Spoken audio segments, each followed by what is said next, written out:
Decir que yo conocía a mi tío Manuel es una mentira. Lo vi en reuniones familiares y hablé con él un par de veces en mi vida, pero jamás lo conocí como al resto de la familia.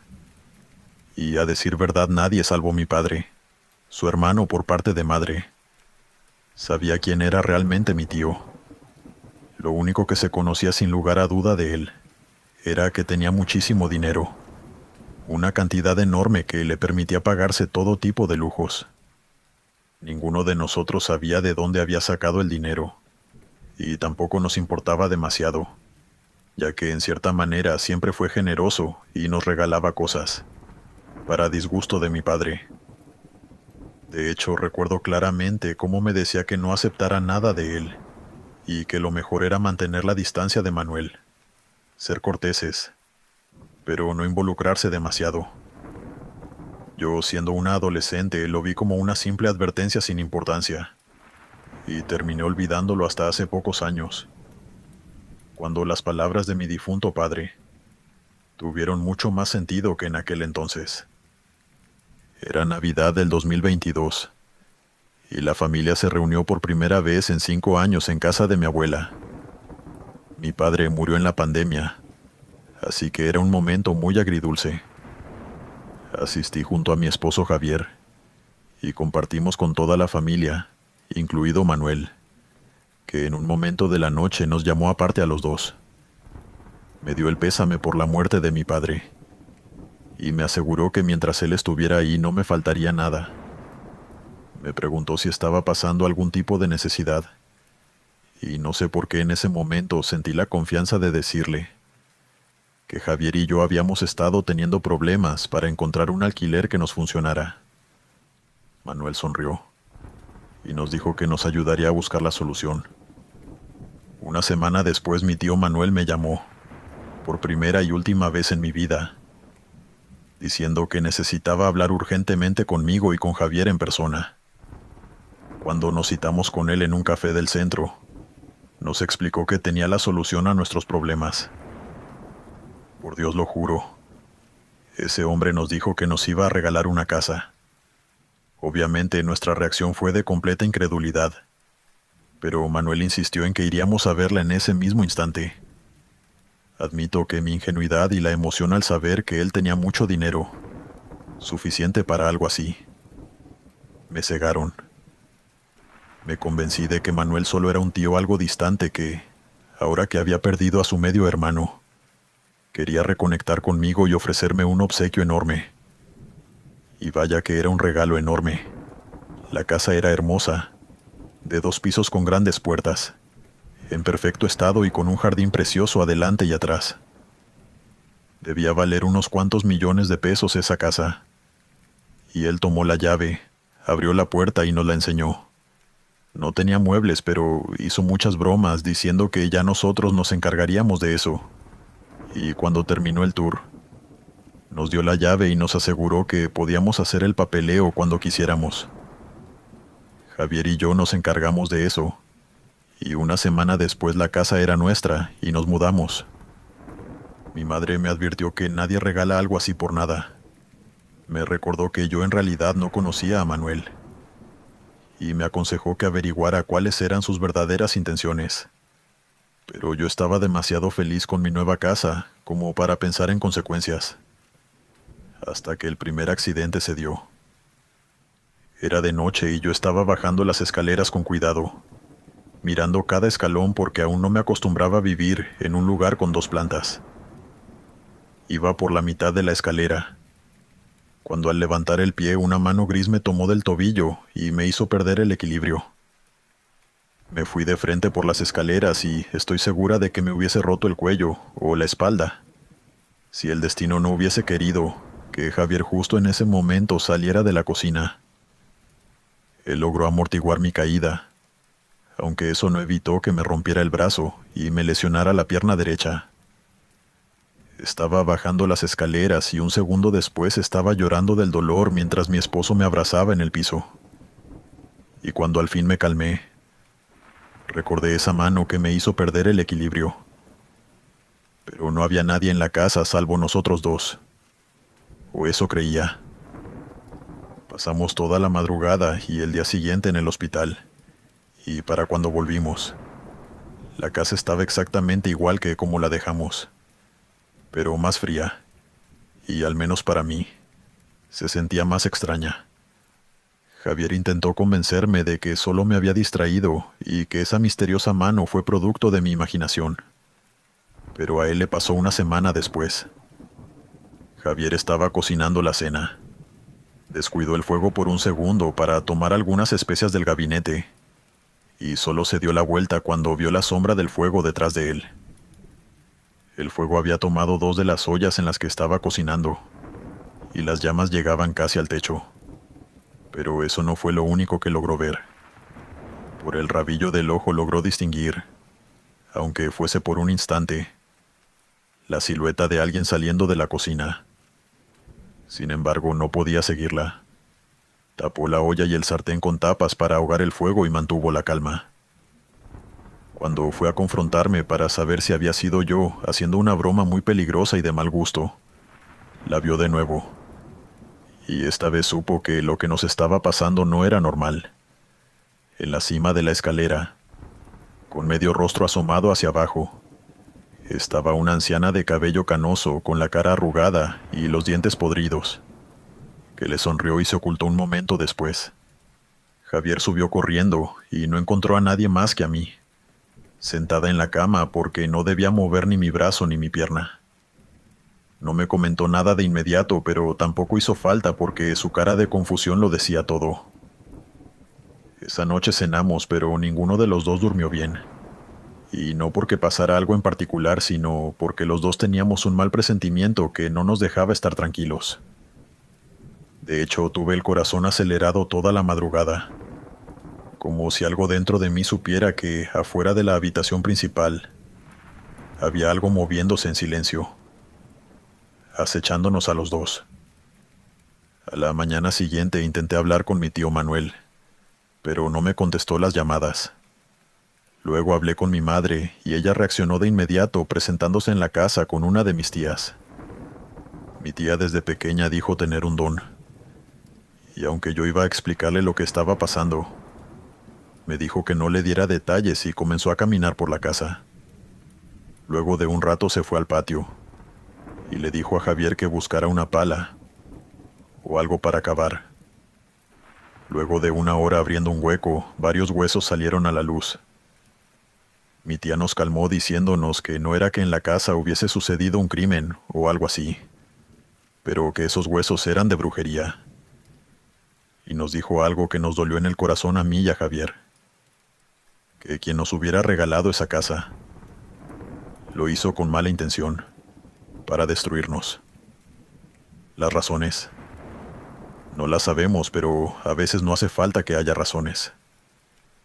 Intenté llamar de nuevo a mi tío Manuel todo el día, a su teléfono personal y a su oficina, pero no obtuve respuesta, y eventualmente me bloqueó a mí y a todo mi lado de la familia.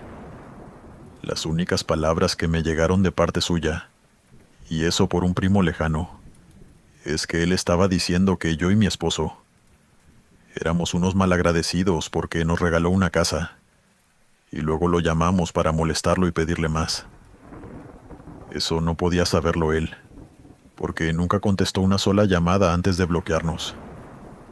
Al final Javier y yo vendimos la casa, y pudimos comprar algo un poco más humilde en otra ciudad. El regalo al final nos fue bastante útil, pero estoy segura de que la intención de Manuel al darnos esa casa era otra muy distinta. De hecho, algo en mi corazón me asegura que si nos hubiésemos hecho los duros y nos quedábamos en esa casa, más temprano que tarde uno de los dos hubiese muerto. Dale me gusta y suscríbete si lo estás disfrutando. Continuamos. No lo digo por ser vanidosa, pero es importante para mi relato dejar claro que tengo un nivel de belleza poco convencional. Por distintos factores que no vienen al caso, tengo un cuerpo escultural sin necesidad de mucho esfuerzo, un rostro atractivo y soy bastante alta, midiendo casi 1,90 m. Soy modelo profesional y aunque mi belleza me ha abierto muchas puertas a nivel laboral en diferentes países, también me ha convertido en el blanco de todo tipo de acosadores y pervertidos. Y en una ocasión me hizo blanco de alguien que era capaz de quitarme la vida en su propio beneficio. Sucedió cuando yo tenía 16 años. Yo intentaba pasar desapercibida, ya que me incomodaba ser el centro de atención, en especial cuando caminaba sola al volver de la preparatoria. Una tarde, sin embargo, pasó algo en lo que prefiero no entrar en detalles. Solo diré que unos sujetos comenzaron a molestarme demasiado, y no sabía cómo quitármelos de encima mientras me seguían por la calle. Fue entonces cuando una señora se acercó. Me saludó como si fuera mi madre, y los ahuyentó por mí. Yo la había visto en otras ocasiones, y aunque no sabía su nombre ni dónde vivía exactamente, asumí que era alguna vecina de la colonia, y le agradecí por el favor, ya que me estaba sintiendo muy mortificada y no sabía cómo ahuyentar a esos acosadores. La señora se presentó con un nombre común, aunque no recuerdo cuál. Tal vez era Lupe o María. No lo sé con exactitud. Lo cierto es que me acompañó durante el resto de camino a mi casa, asegurándome que yo era la muchacha más hermosa que había visto, y que debía tener más cuidado si iba a caminar sola, que por el pueblo había muchas personas malas y todo eso. Mientras ella me hablaba, yo solo asentía y la veía con atención.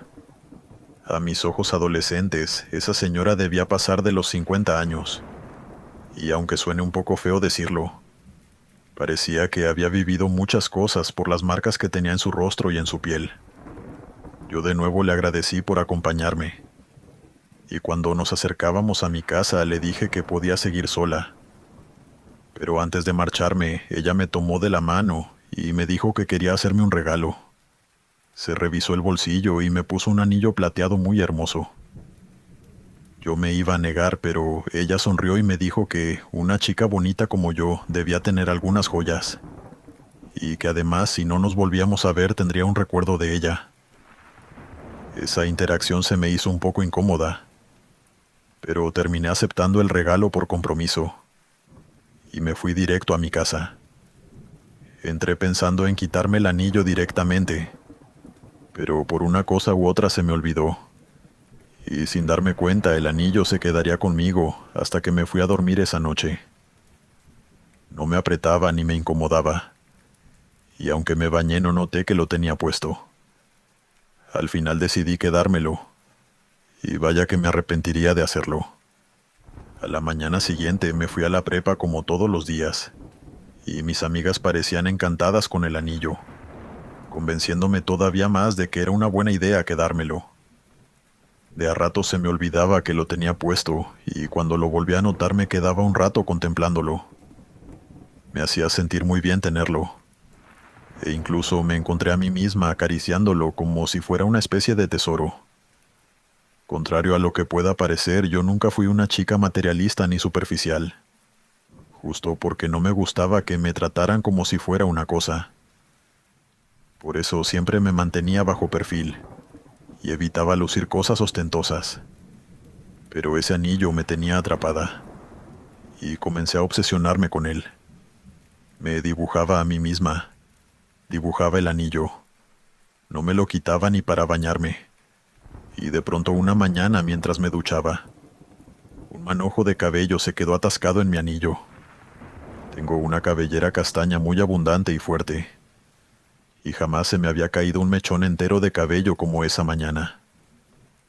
Fue en ese momento que comencé a notar cosas que mi madre ya me había mencionado con preocupación, pero que yo había ignorado por completo. Me veía más delgada que nunca. Mi rostro parecía el de un cadáver, y mi piel bronceada lucía pálida y reseca. Mi cabello había perdido brillo y mi mirada lucía apagada y marcada por ojeras. No entendí qué me estaba pasando, ya que yo había estado durmiendo bien y me había estado sintiendo de maravilla las últimas semanas. Y naturalmente no asocié nada de esto a mi hermoso anillo. Debía ser algo más. Quizás anemia o algo así. Fuimos al doctor y me hicieron varios exámenes para entender si acaso estaba enferma. Pero más allá de lo superficial, los doctores me encontraron perfectamente sana. Lo único que me recomendaron fue llevar un poco más de sol y mejorar mi dieta, pero nada más. Y sin embargo, comencé a sentirme drenada. Pasó una semana y esta vez mi aspecto físico no solo desmejoraba, sino que mis ganas de levantarme todas las mañanas desaparecieron. No quería verme con mis amigas ni con mi novio de aquel entonces. Y mi apetito decreció mucho. No quería salir a trotar con mi padre por las mañanas como hacía todos los fines de semana. Y de pronto mi rutina se volvió a estar encerrada en mi cuarto viendo televisión y durmiendo, mientras mi cuerpo y mi vitalidad se marchitaban. Mis padres hicieron todo lo posible por levantarme de la cama y una mañana de domingo, casi un mes después, mi madre entró a mi cuarto molesta y me dijo que saldría a caminar un rato por la colonia, lo quisiera o no, pero que no me quedaría encerrada todo el día de nuevo. De mala gana salí de mi cama. Vi cómo mi cabello se caía en la ducha. Vi mi piel opaca en el espejo y mis dientes que se habían vuelto amarillos. Y salí de la casa. Estaba caminando sin rumbo, creo que me dirigía a un parque cercano, cuando de pronto algo, quizás un presentimiento o algo así, me hizo girarme hacia la calle contraria. Y en la entrada de una taquería estaba esa mujer, la que me había regalado el anillo, pero su apariencia no era parecida a la que tuvo aquella tarde, en la que me ayudó a quitarme los acosadores de encima. Esa mujer, la primera vez que la vi, tenía la piel y el rostro arrugado y marcado por cicatrices. Estaba encorvada como si estuviera cargando con el peso de muchas cosas. Y su cabello estaba lleno de canas y se veía reseco. Su ropa tampoco era linda. De hecho, estaba un poco sucia y gastada. Pero a mí no me importó eso, porque era una señora dulce que me había sacado de un apuro aquella tarde. Y sin embargo el corazón se me detuvo esa mañana porque al verla parecía una persona completamente diferente. Su ropa estaba limpia y parecía muy cara. Tenía joyas en las manos y en el cuello, y su piel parecía tersa y muy bien cuidada. Su cabello estaba largo y lacio, y las arrugas en su piel desaparecieron. Fue como si de un mes a otro hubiese rejuvenecido varias décadas. Y mientras tanto a mí me empezaron a doler los huesos mientras me le quedaba mirando. Y así como así, esa mujer se giró lentamente hacia mí, pero se volvió a girar para evitarme la mirada. Ahí me cayó el 20 de que todo lo que me estaba pasando podía tener una explicación. El anillo que tenía en mi dedo. Tuve que alejarme corriendo de ahí porque un sentimiento de náuseas me hizo querer vomitar. Y al final terminé vomitando en un bote de basura. Miré el anillo en mi dedo, y de inmediato entendí que todo ese cansancio y tristeza, esa sensación de que mi energía estaba siendo robada, podía ser más real de lo que pensaba. Así que me lo quité, y lancé el anillo a la basura donde había vomitado. Luego regresé a mi casa y le conté todo a mi madre. Ella no era muy creyente de la brujería y esas cosas, pero se alegró de que me hubiese deshecho de ese anillo. Y aunque la solución no llegó mágicamente, con el pasar de los días las cosas mejoraron. Poco a poco recobré mi energía y mi salud física. Y aunque no volví a ver a aquella mujer, puedo imaginar que al no poder robarme mi energía, volvió a tener ese aspecto físico demacrado con el que la conocí. Por suerte, todo esto no afectó mi vida a largo plazo, pero algo me hace saber que, si me hubiese quedado con el anillo, seguro me hubiese marchitado hasta la muerte. Continuamos. Cuando era más joven solía salir muy tarde por la noche y juntarme con gente cuestionable. Nunca llegué tan lejos como para beber con traficantes o personas peligrosas que trabajaran para la maña. Pero sí me reunía con adictos y ladrones de la zona, que tenían menos neuronas en el cerebro que dedos en las manos. Aunque en ese momento de mi vida, yo tampoco era la luz más brillante de la cuadra. Le causé muchos dolores de cabeza a mi madre, hasta que por fin conseguí mi primer trabajo y comencé a enderezarme un poco. Es con este contexto que una noche, mientras bebía en una esquina donde solía reunirme con algunos amigos de aquel entonces, un sujeto se acercó a mí con una sonrisa enorme. Yo no sabía su nombre ni siquiera, y apenas lo había visto un par de veces rondando la colonia, y siendo ahuyentado por los dueños de las tiendas, por estar molestando a los clientes. Se me había estado quedando mirando toda la noche, y en un momento se envalentonó y me habló. Dijo algo así como que yo era muy linda, y yo le dije que no perdiera su tiempo y se fuera de allí. Mis amigos se rieron, pero a él no se le borró la sonrisa y me dijo que sabía cómo tratarme. Y antes de irse se metió la mano en el bolsillo. Todos nos pusimos alerta porque no sabíamos qué estaba intentando hacer. Si podía sacar una navaja para amenazarme por burlarme de él, o algo peor, pero en lugar de sacar un cuchillo, sacó un par de aretes que de inmediato me parecieron hermosos. No eran demasiado grandes, pero tampoco eran pequeños, y estaban decorados por unas lindas piedras que parecían esmeraldas. Aunque seguramente solo eran imitaciones, no podía saberlo. Lo único seguro es que me gustaron esos aretes, y me dijo que podía dármelos a cambio de un beso en la mejilla. Eso me pareció una tontería, como si fuéramos niños de primaria. Así que acepté y le di un beso en los labios. Después de eso me dio los aretes, que me puse prácticamente al instante, luego de que se fuera celebrando que le había dado un beso que para mí no significó nada. Luego estuve toda la noche medio ebria, presumiéndoles mis aretes a mis amigas como si fueran de oro real y todas esas cosas. Como dije, por aquel entonces no era la chica más inteligente del mundo, y no reparé ni por un instante en que algo tan inofensivo como aceptar unos aretes de regalo pudiera tener alguna consecuencia negativa. Esa noche volví a mi casa a eso de las 12 o quizás la 1 de la mañana. Se suponía que mi madre y mi abuela ya estarían dormidas, así que intenté pasar por la puerta manteniendo todo el silencio que pude. Encendí la luz de la sala y vi una silueta moviéndose rápido por la cocina. En ese momento me pareció que era una señora en bata, y como mi abuela a veces tenía problemas para dormir, la saludé en voz alta y le pregunté qué hacía levantada. No obtuve respuesta, y sí me pareció raro que estuviera en la cocina con la luz apagada. Me acerqué a hablar con ella. Recuerdo que le estaba haciendo preguntas, pero al encender la luz la cocina estaba vacía y la cafetera encendida. De pronto escuché una voz viniendo del pasillo de los cuartos. Me giré y era mi abuela, preguntándome por qué había llegado tan tarde de nuevo. No había manera de que ella pasara de un lugar a otro porque la cocina no tenía salida. Me limité a ignorar su pregunta y decirle que no dejara la cafetera encendida. Ella se molestó conmigo y me dijo que se acababa de levantar porque me escuchó hablar sola, y me regañó por estar borracha. En otras palabras, ella no había encendido la cafetera. Y yo, cansada y confundida, simplemente ignoré todo y me fui a acostar. A la mañana siguiente me dolía todo el cuerpo, como si alguien me hubiese molido a golpes. Los zarcillos me los quité y los olvidé sobre la mesita en la que ponía mi maquillaje y mis cosas. Creo que era fin de semana porque no salí en todo el día, pero los pequeños destellos de rareza dentro de la casa no se detuvieron con lo de anoche.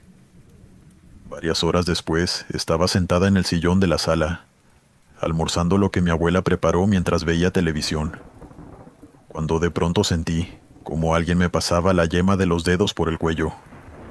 Me contraje y miré a los lados intentando no tirar la comida, y de nuevo logré verla a lo lejos. Esa silueta en bata que desaparecía un segundo después por la esquina. La llamé en voz alta pensando que era mi abuela, y le dije jugando que tenía las manos como hielo. Pero mi abuela no estaba caminando por los cuartos. En su lugar me contestó desde la cocina, preguntándome de qué hablaba. Ahí pensé que era mi mamá la que me estaba molestando, y me levanté corriendo para decirle que no me hiciera esas cosas. Pero de camino a su cuarto pude ver de reojo a alguien de pie en mi habitación. Me devolví tan rápido como pude y no volví a verla. pero en el piso de mi cuarto estaban los zarcillos que me dieron por la noche. No hice la relación de inmediato, pero por primera vez en mi vida entendí que algo raro me estaba pasando. Creo que pasó una semana, y aunque había días en los que no pasaba nada, hubo otros donde podía captar ese movimiento rápido por el rabillo del ojo, como si una tercera señora estuviera caminando por la casa, mientras mi abuela y mi mamá estaban conmigo. Era una sombra rápida, vestida de blanco, que se movía de un lugar a otro, sin que nadie salvo yo la notara. Y aunque tenía ganas de hacerlo, no le dije nada a mi mamá ni a mi abuela, porque temí que ellas asumieran que yo me estaba drogando o algo por el estilo. Al final guardé silencio, hasta la noche previa al fin de semana, cuando por fin pude ver de frente a aquello que me estaba acosando. Era tarde por la madrugada y mi cuarto estaba a oscuras, pero no evitó que me despertara petrificada, viendo cómo sobre mi cama se encontraba una mujer alta y rechoncha, que señalaba con su dedo a la mesa donde yo tenía mis cosas. Sentía que no podía respirar, pero entendí al instante lo que quería. Aquello duró solo unos segundos y, sin embargo, puedo cerrar mis ojos y recordarlo vívidamente. La siguiente noche salí a reunirme con mis amigos de aquel entonces, con los aretes guardados en uno de los bolsillos. Estaba lista para devolvérselos al sujeto que me los había dado, y cuando le dije a mis amigas lo que planeaba hacer, un chico con el que solíamos pasar el rato me dijo que ya era hora, y que no entendía por qué yo se los había aceptado. Le pregunté de qué hablaba, y entonces él me confesó que ese sujeto vivía de saquear los panteones para conseguirle ingredientes a las brujas, y que seguro esos aretes eran de una muerta. Aunque yo ya sabía que había algo con esos aretes y por eso quería devolverlos, no me había imaginado que fueran aretes robados de un panteón. Pensé que el espectro era una familiar del chico o algo así, pero saber que se los había robado a un cadáver me hizo molestar. Me levanté para buscarlo, y cuando lo encontré le grité que tomara sus malditos aretes y los devolviera a la tumba de la que los sacó. Eso provocó una pelea entre él y mi grupo de amigos, ya que me amenazó con rajarme por andar de boca floja. Pero al final, como nadie en la zona lo respaldaba, tomó los aretes y se fue. Al día de hoy no sé qué pasó con él ni con los aretes de la señora, que estuvo molestándome durante tantas semanas. Continuamos. Esto nos pasó hace unos años, cuando mi esposa y yo todavía vivíamos solos en un apartamento que habíamos alquilado poco después de casarnos. No teníamos hijos todavía, y como estábamos empezando, tampoco teníamos demasiado dinero para gastar en cosas que no fueran necesarias, y la decoración de nuestro departamento era la justa. Yo trabajaba hasta tarde casi todos los días, y siempre regresaba caminando desde la parada del autobús. En el camino tenía que cruzar una plaza donde a veces había gente vendiendo artesanías y comida. Y una tarde estaba un hombre que nunca había visto antes, con varios cuadros apoyados contra una pared. Cuando pasé cerca me llamó y me preguntó si quería llevarme alguno. La idea me llamó la atención porque no me gustaba ver las paredes del departamento tan vacías, pero no me lo podía permitir, y le dije que no podía, que los cuadros estaban bien, pero que en ese momento no tenía dinero para gastar en algo así. Otro hubiese entendido y me habría dejado continuar. Pero él insistió y después me propuso algo que me pareció extraño.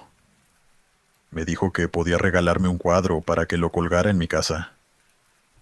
Según él, si alguna visita lo veía y le gustaba, yo podía recomendarle su trabajo. Incluso me dio su nombre en una tarjeta de presentación.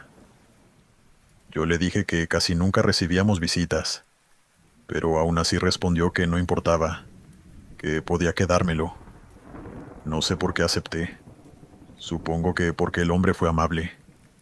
No había nada extraño a simple vista. Se puso a revisar los cuadros que tenía detrás y terminó sacando uno que a mí no me gustó desde el principio. Era la pintura de un niño sentado en medio de un campo de trigo, pero el niño estaba en primer plano, con las manos sobre las piernas y una expresión triste. No lloraba ni tenía nada especialmente raro, pero había algo en la cara que me incomodaba un poco. El artista me dijo que ese cuadro llamaba mucho la atención y que tal vez quedaría bien en una sala. Estuve a punto de decirle que me diera otro, pero como era gratis me dio pena rechazarle su trabajo y lo acepté. Esa misma noche llegué con el cuadro bajo el brazo. Mi esposa se rió cuando le expliqué la historia y me dijo que no entendía por qué había aceptado algo de un desconocido. Igual estaba emocionada, pero cuando vio la pintura cambió un poco la cara. Me dijo que el niño era lindo, pero que el cuadro le daba una sensación desagradable. Y yo estaba de acuerdo, aunque en ese momento no quería admitirlo porque acababa de traerlo a casa. Le dije que podíamos usarlo para decorar un poco las paredes y lo colgué en una pared de la sala. Los primeros días no ocurrió nada, e incluso dejé de prestarle atención. Pero una noche me desperté con un mal presentimiento cuando escuché el sonido sutil de un niño sollozando. Al principio quise creer que venía de algún apartamento vecino, y sin embargo, los muros eran gruesos y nunca escuchaba a los vecinos, y algo dentro de mí sabía que en realidad ese llanto venía del salón. Mi esposa también se despertó y me preguntó si yo estaba escuchando lo mismo, y nos quedamos callados unos segundos. Ahí volvimos a oírlo, y yo quedé convencido de que venía de la sala. Era un llanto bajo, como el de un niño tratando de no hacer demasiado ruido para no despertar a nadie. Nos levantamos los dos para ver si, de alguna manera que no podíamos entender, un niño se había metido en nuestro departamento. Pero encendimos las luces y por más que revisamos no había nadie. Mi esposa revisó la puerta y las ventanas, pero todo estaba normal. Cuando regresamos a la habitación, mi esposa me preguntó si había encontrado algo y le dije que probablemente sería algún niño del edificio. Y el sonido nos llegaba amortiguado a través de las paredes. Nos acostamos otra vez y tratamos de dormir. Más o menos una hora después volvió a pasar, y esta vez el llanto nos pareció más claro. Me levanté de inmediato y fui hacia la sala sin encender todas las luces. Y cuando llegué el sonido se detuvo. Me quedé mirando alrededor y en algún momento terminé viendo directamente el cuadro.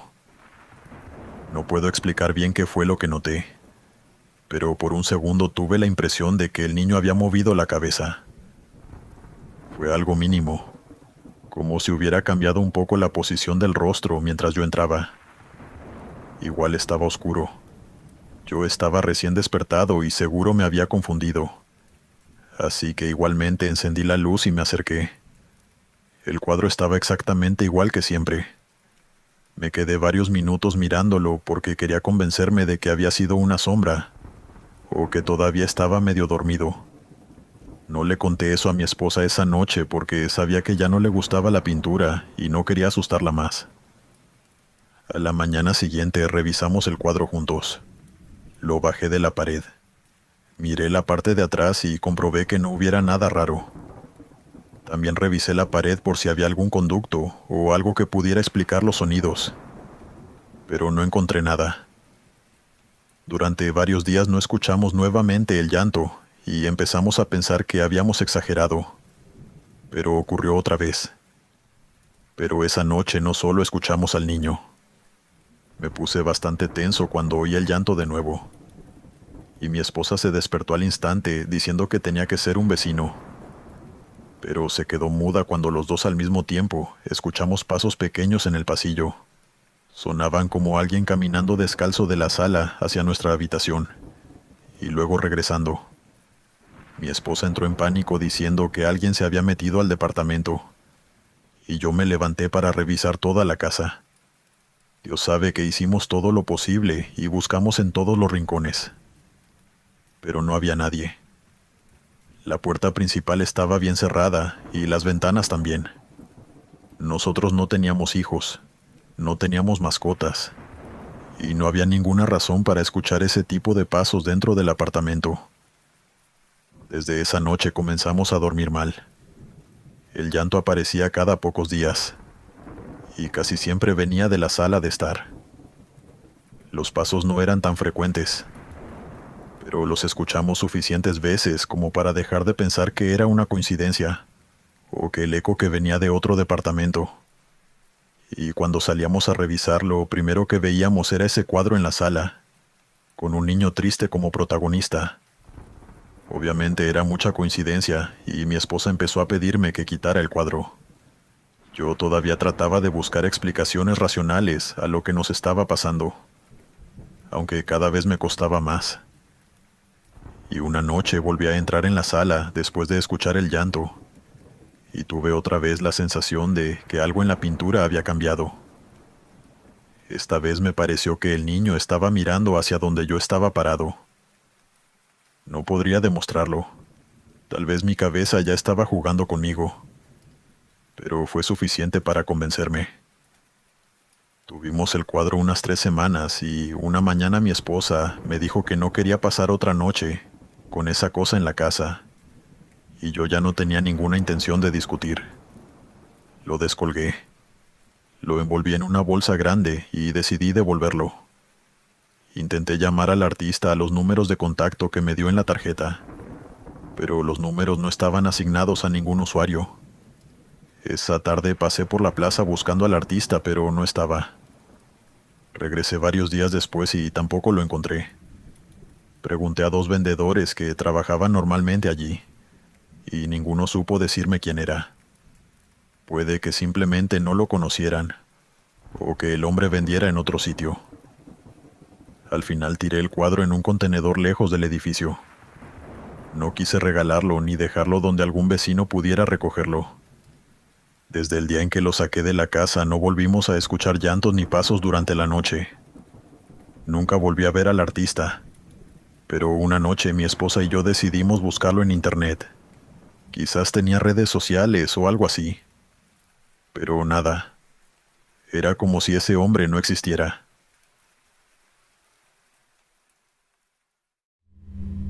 Continuamos.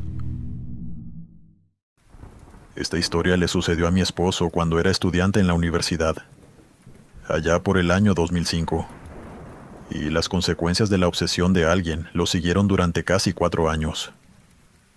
Todo por aceptar un simple obsequio en un momento de necesidad.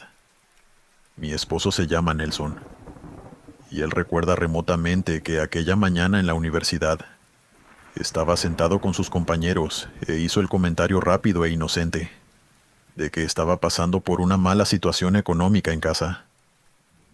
Su padre había tenido una mala racha y él apenas producía suficiente dinero para cubrir sus propios gastos, dando clases particulares para niños de secundaria. Lo cierto es que todo esto lo decía porque no había llevado desayuno ni almuerzo, pero no esperaba que nadie salvo sus amigos lo estuviera escuchando. Pero se equivocaba. Al día siguiente, una chica anónima para él hasta ese momento se acercó a su asiento con una sonrisa de oreja a oreja.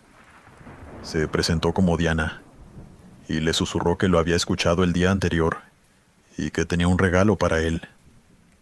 Abrió su bolso, y de él sacó una bandeja cerrada, con suficiente comida para el desayuno y el almuerzo de Nelson.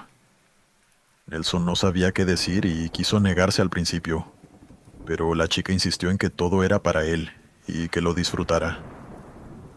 Al final, Nelson desayunó y almorzó lo que Diana le había preparado, aunque no sin cierta incomodidad, ya que sentía que esa chica que él realmente no conocía más que de vista, le estaba dando una especie de caridad que él no le había pedido. Al final del día volvió a verla y le explicó que si bien estaba muy agradecido por el gesto, en serio no era necesario que lo volvieran a hacer, y le devolvió la bandeja. Mi esposo pensó que con decirle eso sería suficiente, pero a la mañana siguiente, Diana volvió a interceptarlo y le dio otra bandeja repleta de comida. Para mi esposo es importante dejar clara la incomodidad que le provocaba que esa chica llegara con comida para él, como si acaso se conocieran o tuvieran la confianza para algo así. Nelson intentó negarse, pero la insistencia de Diana fue tanta que volvió a recibir la comida. Esa noche, antes de irse, le dio la bandeja a Diana y le dijo claramente que ya no quería más y que si ella volvía a hacer lo mismo al día siguiente lo rechazaría. Nelson dio el tema por cerrado y volvió a su hogar. Hizo su rutina de siempre y estudió hasta la madrugada. Pero ni bien quedarse dormido comenzó a tener sueños muy vívidos e intensos con Diana. Esa chica que de vez en cuando veía a lo lejos, en el campus y en su facultad. De pronto era la protagonista de fantasías muy detalladas. Esa hubiese sido una bandera roja para cualquier otra persona. Pero para mi esposo no simbolizaba nada, ya que él fue siempre muy escéptico de todo lo sobrenatural. Para él solo significó que estaba compartiendo demasiado con esa chica extraña de la universidad. A la mañana siguiente, Diana volvió a acercársele. Le sacó plática y, aunque Nelson no tenía ningún interés en ella, algo lo llevó a seguirle la corriente y entablar una larga conversación con ella. No era una chica que le resultara atractiva y tampoco era una mujer interesante. Él no quiere sonar maleducado, pero es que de corazón sentía que era una chica aburrida y grosera en su forma de hablar. Pero antes de que pudiera decidir alejarse, estaba aceptándole una cita esa misma noche. Nelson no sabe describir qué le pasaba con palabras exactas, pero era como si más allá de cualquier sentimiento de rechazo que tuviera por Diana, algo en su subconsciente lo llevara a acercarse a ella. Estuvieron durante horas hablando en un bar mientras bebían cerveza, y aunque él sabía que no quería, terminaron pasando la noche en un hotel. Fue uno de los momentos más incómodos y desagradables de la vida de Nelson, porque en el fondo no quería estar ahí, y empezó a cuestionarse seriamente qué estaba haciendo en ese lugar, con esa chica que ni siquiera le gustaba. A la mañana siguiente, cuando despertaron, Diana comenzó a hablar de los planes que tenía para ellos dos ese día, y cuando Nelson quiso decirle que no se sentía a gusto y que quería irse, se le enredó la lengua. Fue como si se le cerrara la garganta y ya no pudiera inhalar aire. Y mientras él intentaba hablar, Diana solo sonrió y le preguntó si quería que le sirviera un vaso de agua. Al final Nelson se tragó sus palabras y pasó todo el día con Diana. Visitó su casa, un lugar bonito pero sucio en un barrio adinerado de la ciudad, y de nuevo comió su comida a bocanadas, casi sin saborear. En todo momento mi esposo de por entonces 20 años pensaba que si estaba haciendo todo esto era por educación, por no lastimar a esa chica desconocida que había sido amable con él.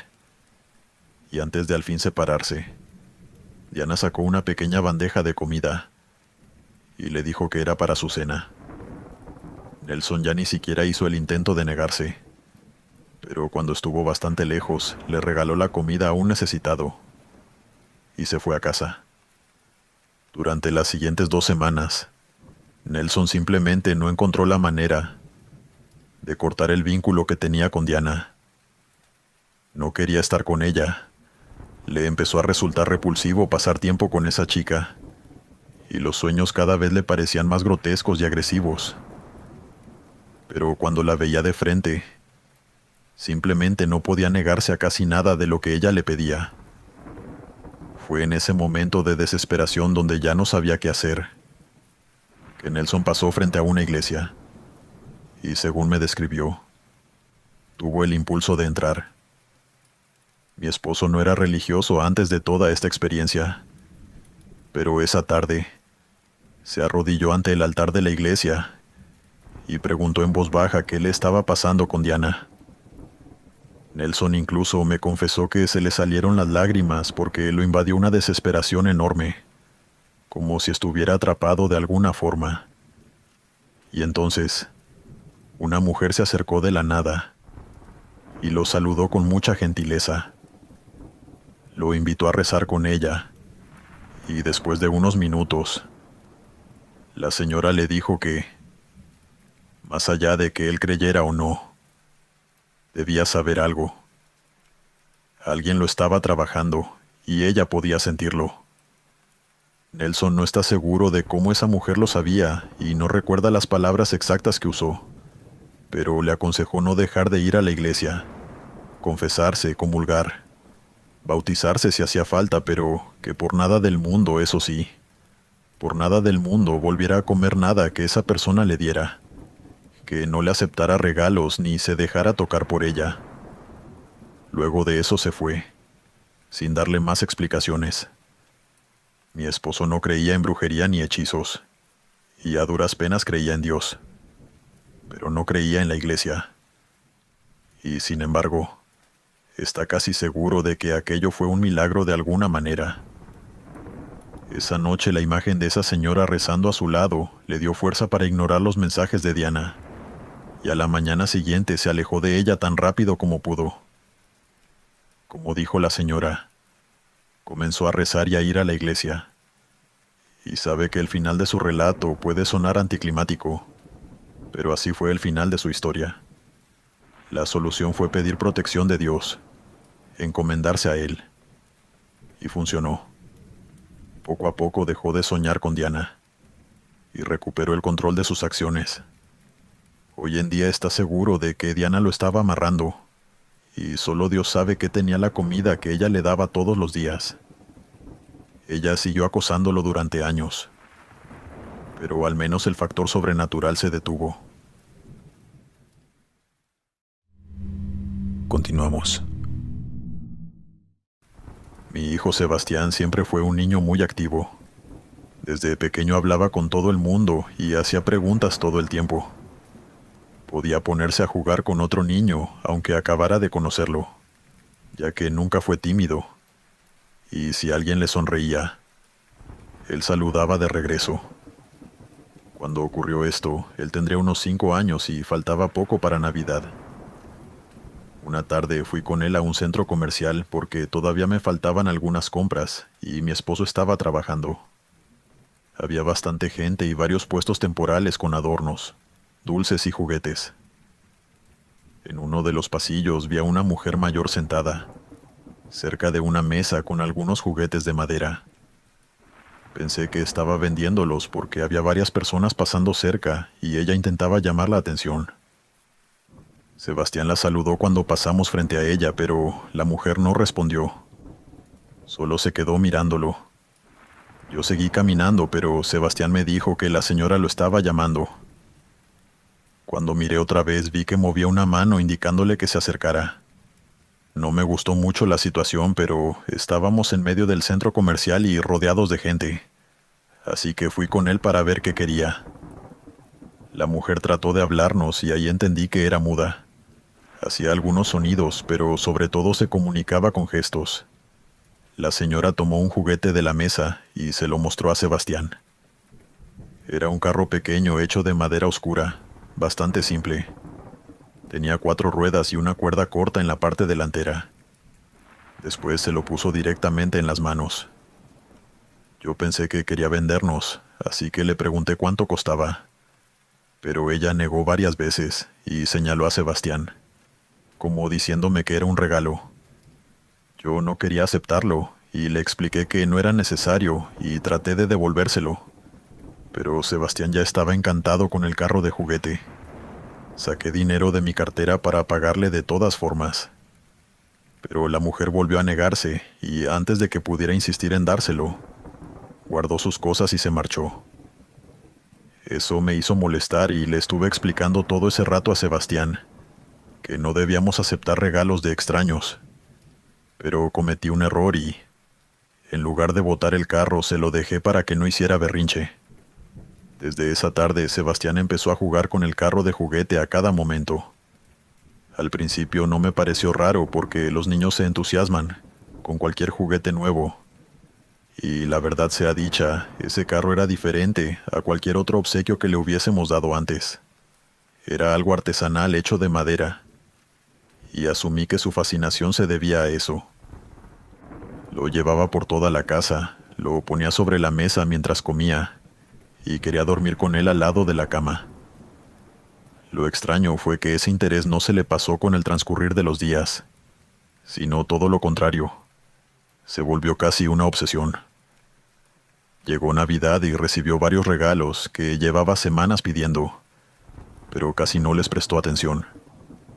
Abría una caja, miraba lo que había dentro, y luego de jugar unos minutos con su nuevo obsequio, regresaba al carro de madera. Mi esposo también lo notó y me preguntó qué tenía de especial ese juguete, pero yo tampoco entendía. Le conté lo de la mujer del centro comercial y él dijo que probablemente Sebastián se había encariñado porque se lo habían regalado de una manera distinta. En ese momento esa explicación me pareció suficiente. No quería hacer un drama de toda esta situación, pero las cosas irían escalando. Pocos días después empecé a escucharlo hablar cuando estaba solo en su habitación. Eso tampoco era completamente raro porque Sebastián inventaba historias con sus juguetes y podía pasar mucho tiempo hablando mientras jugaba. Pero un par de veces entré y lo vi sentado en el suelo con el carro frente a él, hablando hacia un espacio vacío a su lado. Cuando le pregunté con quién hablaba, me respondió que estaba jugando, aunque no mencionó ningún amigo imaginario o algo así. Le pregunté con quién estaba hablando entonces, y él insistió en que estaba jugando. No le di demasiada importancia, y pensé que había inventado un personaje y estaba hablando con él, como hacen muchos niños. Lo único que me molestaba era que empezaba a quedarse despierto hasta tarde. Yo entraba en su habitación, le quitaba el carro de juguete y lo dejaba sobre un mueble para que durmiera. Pero al día siguiente volvía a tenerlo con él.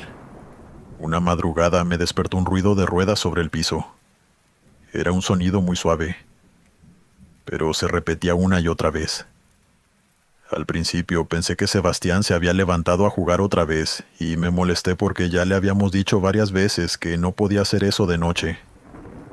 De hecho, recuerdo claramente que yo le había quitado el carro de juguete por esa noche, ya que se había estado portando mal durante la cena. Me levanté y fui hasta su habitación sin encender la luz del pasillo. La puerta estaba medio abierta, y desde afuera pude ver algo moviéndose. Entré pensando que Sebastián estaba sentado jugando en el piso, pero cuando me acerqué vi que él estaba acostado en la cama. Estaba despierto devolviéndome la mirada, y a unos pasos de la cama había otro niño.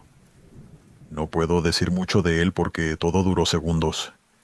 Era pequeño, más o menos de la edad de Sebastián, y estaba sentado en el suelo empujando el carro de madera de un lado a otro con la mano.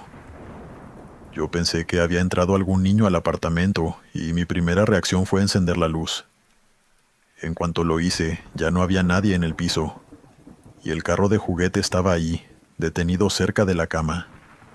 Revisé la habitación, miré debajo de la cama y hasta abrí el armario buscando a ese pequeño, pero no lo encontré. Y de todos modos, no sé por qué lo estaba buscando, ya que ese niño había desaparecido frente a mí. Sebastián no parecía asustado y me miró como si yo hubiera interrumpido algo normal. Y cuando le pregunté si él había hecho eso, me dijo que no sabía de qué le estaba hablando, y que ese era el niño dueño del carro de madera.